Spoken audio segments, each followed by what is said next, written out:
고린도전서 1장부터 5장 말씀을 같이 나누겠습니다. 제가 어제 서신서에 대한 이야기를 했습니다.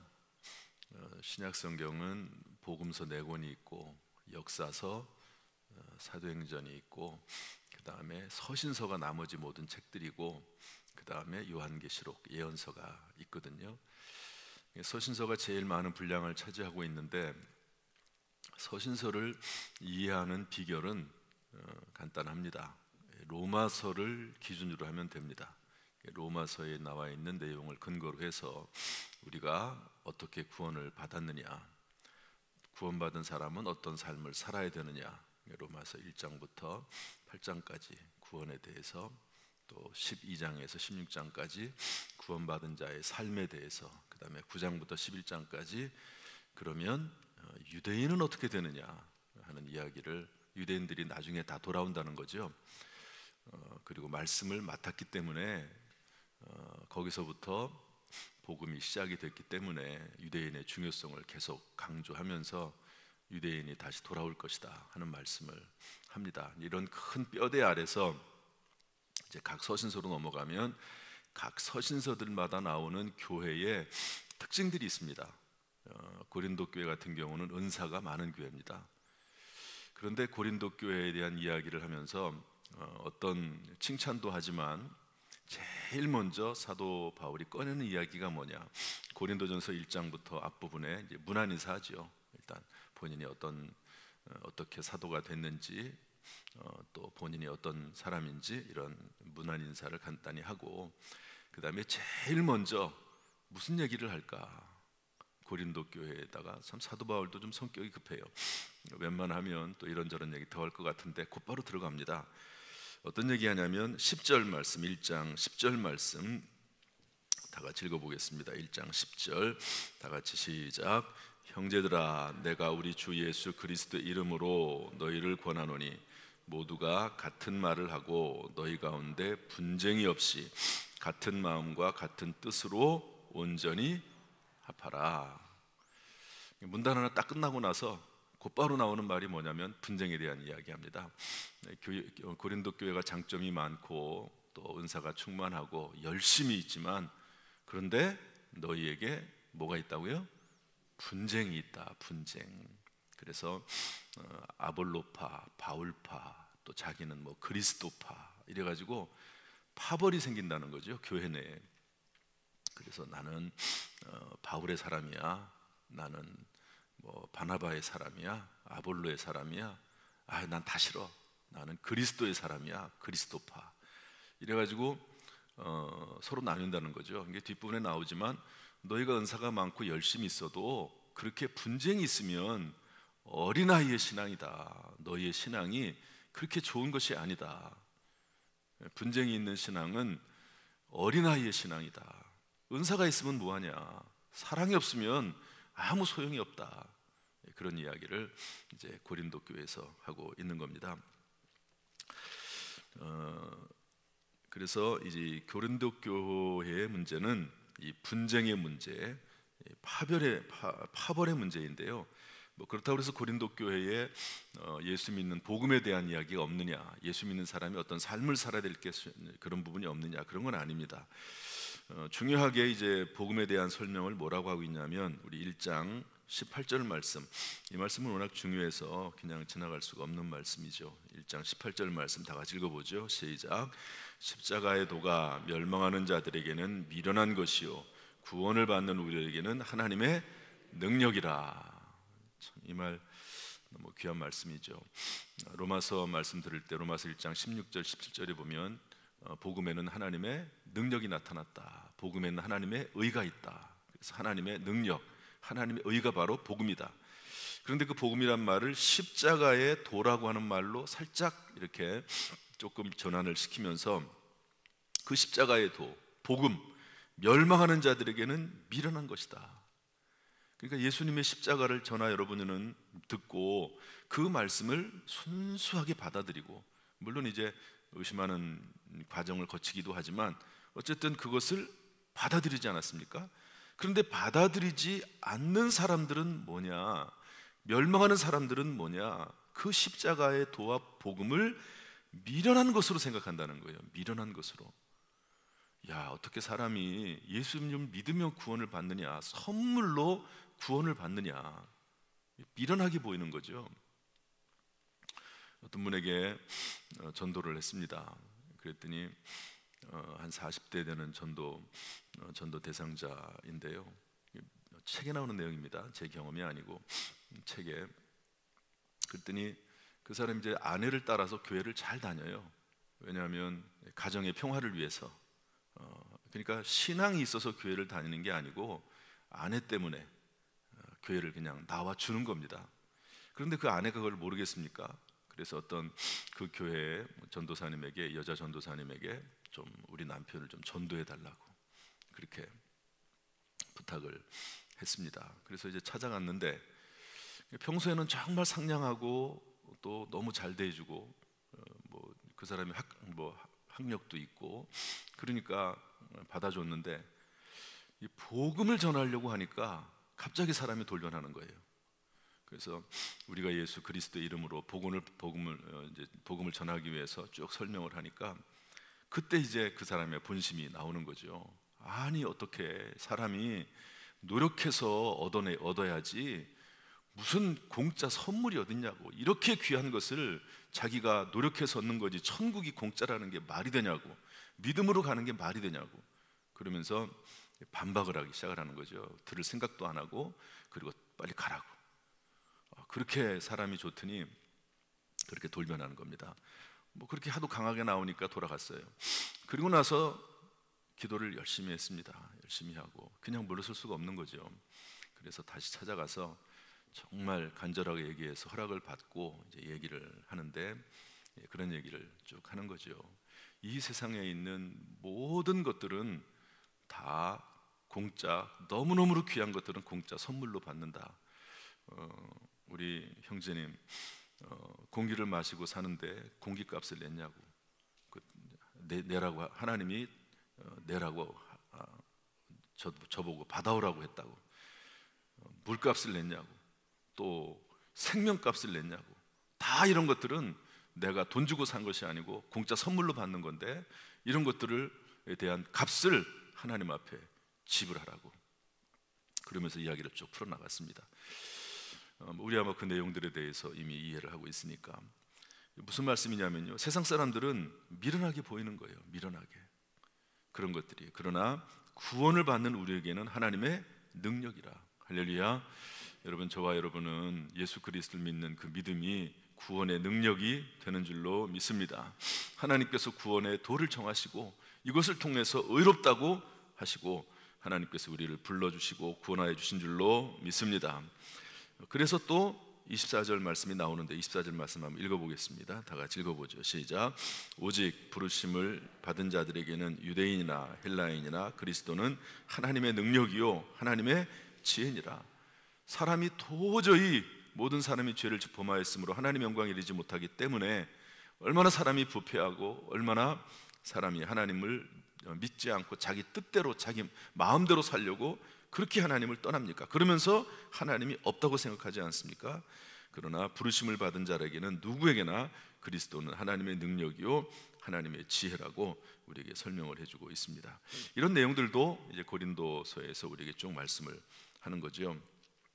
그러나 가장 중요한 것은 역시 고린도 전서에 나오는 분쟁에 대한 문제입니다. 그 내용 중에서 특별히 고린도 문제 중에 또 하나를 지적을 하는데 우리 5장 1절 말씀 한번 보겠습니다. 5장 1절 말씀 다 같이 시작. 너희 중에 심지어 음행이 있다함을 들으니 이런 음행은 이방인 중에서도 없는 것이라. 누가 그 아버지의 아내를 취하였다 하는도다. 고린도전서 여러 가지 주제들이 있는데요. 이 고린도전서 5장의 주제 또 그리고 이 위치가 상당히 중요합니다. 여기에는 교회 내에 음행에 대한 부분을 다루고 있지만 그러나 이 안에는 교회 내의 치리에 대한 부분을 다루고 있습니다. 제가 요즘 잠시 중단했지만 주기도문 설교를 하면서 용서에 대한 이야기를 계속 2번을 했습니다. 아직 한 번을 더 해야 될 부분이 있는데요.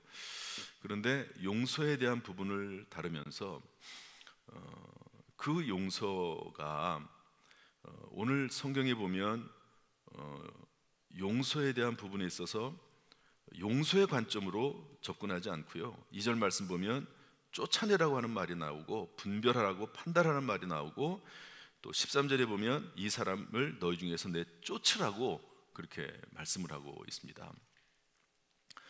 유명한 책에 이런 책이 있습니다. 도덕적 인간과 비도덕적 사회라고 하는 그런 책이 있습니다. 우리 신학자가 쓴 책인데요. 도덕적 인간, 다시 말해서 사람이 개인과 개인으로 대할 때는 사람이 상당히 윤리적이고 도덕적일 수 있습니다. 그러니까 어떤 사람이 나에게 죄를 지면 그 사람에 대해서 용서할 수 있죠. 그러지 않습니까? 그리고 하나님 앞에 심판을 그냥 넘겨드리고 그냥 용서할 수 있습니다.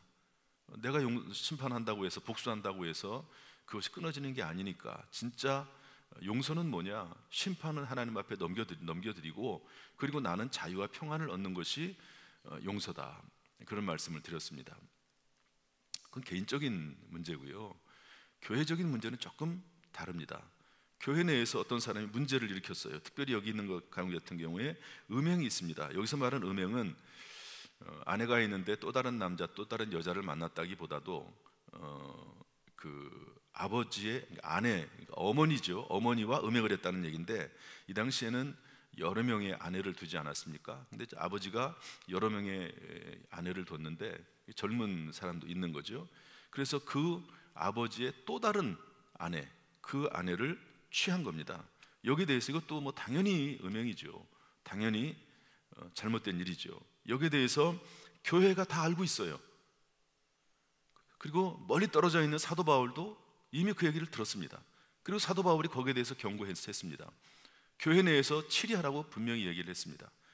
누룩에 대한 이야기 하거든요. 그걸 내버려 두면 누룩이 번져나가듯이 뭐 그렇게 해도 되네, 별 문제가 없네, 그리고 퍼져나갈 수 있으니까 거기에 대해서 분명하게 치리를 해라. 판단을 하고 교회가 판단을 하고 치리를 해라. 말을 듣지 않으면 쫓아내라. 내가 이미 기도하면서 판단을 하고 분별을 했다. 그리고 경고하라고도 얘기했다. 그런데 말을 듣지 않는다. 그러면 쫓아내라. 그래야 된다. 그렇게 이제 사도 바울이 말씀을 하는 거죠. 그러면서 아주 중요한 얘기를 하나 하는데요. 이 말씀이 없었다면 참 우리가 신앙에 대해서, 우리 구원에 대해서 판단하기 좀 어려운 내용이 하나가 나오는데 5절 말씀입니다. 워낙 중요한 말씀이라서 5장 5절 말씀 다 같이 한번 읽어보겠습니다. 다 같이 시작. 이런 자를 사탄에게 내주었으니 이는 육신은 멸하고 영은 주 예수의 날에 구원을 받게 하려 함이라. 회개하지도 않아요. 그런데 사도 바울이 판단하기에 그럼에도 불구하고 그 안에 예수 그리스도가 있는 건 맞아요. 이거 사도 바울의 판단입니다. 구원받은 건 맞는 것 같아요. 그런데 회개를 하지 않아요. 회개하지 않는데 어떻게 구원받은 사람이냐 이렇게 말할 수 있을지는 모르겠습니다만은, 그러나 사도 바울은 어쨌든 이 사람의 영, 교회에 속한 사람이고 예수 그리스도를 마음에 믿은 사람이라고 판단을 했습니다. 그런데 이런 사람이 죄를 짓고 그리고 교회 말도 듣지 않고 사도 바울의 말도 듣지 않고 그럴 경우에는 이 사람을 판단을 해서 이 사람을 내어 쫓는데, 쫓는 의미가 뭐냐면 그런 사람은 사탄에게 내주는 거랍니다. 사탄에게. 그러면 육신은 이 세상에서 멸망을 당하고 하나님의 심판을 받고 하나님께서 그냥 놔두지 않는 거죠. 교회가 판단하고 교회가 치리해서 내쫓으면 그러면 하나님이 판단해서 하나님께서 이 땅에서 육신은 멸하고, 뭐가 멸한다고요? 육신은 멸하고. 그것이 뭐 건강의 문제가 됐든 사업의 문제가 됐든 또 어떤 부분이 됐든지 간에 하나님이 적절하게 치리한다는 거죠. 하나님 알아서 하신다는 거예요. 그러나 영은 주 예수의 날에 구원을 받게 하렵니다. 영혼은 구원받는다는 거예요. 이 땅에서 심판을 받게 하시고 그리고 그 영은 하나님이 구원하시겠다. 그렇게 하기 위해서 치리하고 내쫓아라. 그렇게 말씀을 하고 있는 것이죠. 9절에서 보면 뭐라고 되어 있습니까? 내가 너희에게 쓴 편지에 음행하는 자들을 어떻게 하라고요? 사귀지 말라. 교회에서는 쫓아냈어요. 그런데 그 사람하고 계속 사귀고 있네, 교회 어떤 성도들이. 그러지 말라는 거죠. 그러지 말아라. 그런 사람하고는 또 여러 가지, 또 이제 11절에 여러 가지 나와 있는데요. 만일 형제라 하는 자가, 여기 중요한 단어는 이 말입니다. 11절 다 읽어보겠습니다. 11절 다 같이 시작. 이제 내가 너희에게 쓴 것은 만일 어떤 형제라 일컫는 자가 음행하거나 탐욕을 부리거나 우상숭배를 하거나 모욕하거나 술 취하거나 속여 빼앗거든 사귀지도 말고 그런 자와는 함께 먹지도 말라. 먹지도 말아라. 그렇게 기록을 하고 있습니다. 참 중요한 말이 또 나오는데요. 12절 13절 말씀 읽어보겠습니다. 12절 13절 시작.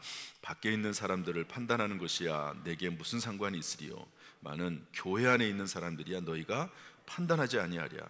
밖에 있는 사람들은 하나님이 심판하시려니와 이 악한 사람은 너희 중에 내쫓으라. 밖에 있는 사람들, 불신자들이죠. 하나님이 다 판단하시겠다. 교회 안에 있는 사람들은 교회가 판단해야 된다. 그래서 적절하게 치리하고 또 징계도 하고 그렇게 할 것을 요청을 하고 있습니다. 용서가 중요한 우리 신앙생활의 중요한 아주 덕목입니다. 그러나 이 교회 내의 범죄는, 교회 내 교회를 깨트리는 문제는 반드시 회개라는 과정을 거쳐야 됩니다.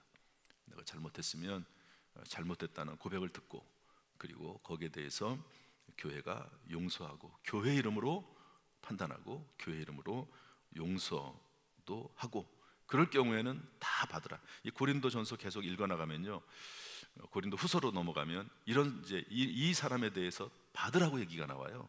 교회가 사도 바울의 말을 듣고 이 사람을 치리해서 쫓아냅니다. 그래서 그 사람이 회개를 해요. 받으라, 다시 받아줘라. 그렇게 말씀을 하고 있습니다. 요즘은 교회가 치리가 사라졌어요. 이 교회에서 말썽 부리고 못된 짓 하다가 그냥 교회 떠나서 다른 교회로 가요. 또 다른 교회를 또 받아줘요. 또 다른 교회에서는 또 못된 짓을 해요. 그 버릇이 어디 갑니까? 또 못된 짓을 하고 그러다가 계속 그것이 반복이 되는데, 성경적인 원리는 그렇습니다. 치리해라. 우리 교회는 그나마 감사한 게 어려움도 겪었지만 화해질서위원회라는 것이 있어서 거기에서 판단하게 되어 있습니다. 한 번도 여태까지 그 화해질서위원회가 열린 적은 없습니다. 감사한 일이죠. 열릴 뻔한 적이 3번 있었어요. 그런 내용을 다 얘기할 수는 없고, 그렇지만 그래도 감사하게 그 일이 있기 전에 서로 성도 간에 이렇게 치리하고 심판하고 징계하기 전에 중단됐어요. 중간에 그만뒀습니다. 얼마나 감사한 일입니까? 없는 게 가장 좋은 거죠. 오늘 이 말씀, 교회마다 어쨌든 이 로마서의 말씀을 통해서 구원과 구원 이후의 삶에 대한 원칙들이 쭉 제시가 되고요. 이제 고린도서를 비롯해서 갈라디아서, 에베소서, 빌립보서 이런 수많은 이제 서신서 속에는 그 교회마다 독특한 특징이 있고 장점이 있고 단점이 있습니다. 요한계시록에 가가지고 7교회가 나오면서 7교회의 장점이 있고 단점이 있지 않습니까? 어떤 교회는 장점만 있는 교회도 있고 어떤 교회는 단점만 있는 교회도 있습니다. 그런 것처럼 이 교회의 고린도 교회라든지 이런 교회들의 그런 장점과 단점들이 쭉 나오고 있거든요. 얼마나 귀한 일입니까? 로마서가 너무도 귀한 말씀이지만 로마서가 이렇게 커버할 수 없는, 담지 못하는 그런 내용들이 다른 서신서에서 쭉 나오면서 우리 교회를 위해서 중요한 하나님의 메시지, 음성들이 전달이 되는 거죠.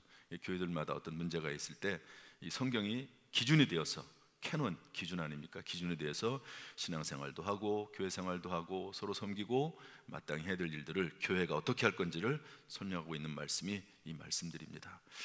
오늘도 이 하나님의 말씀이 우리 인생의 기준이 되고 또 등불이 되어서 이 세상을 살아나가는데 큰 승리가 되고 힘이 될 수 있기를 주님의 이름으로 축복합니다.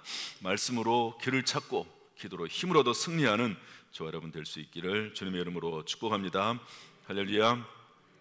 기도하겠습니다. 하나님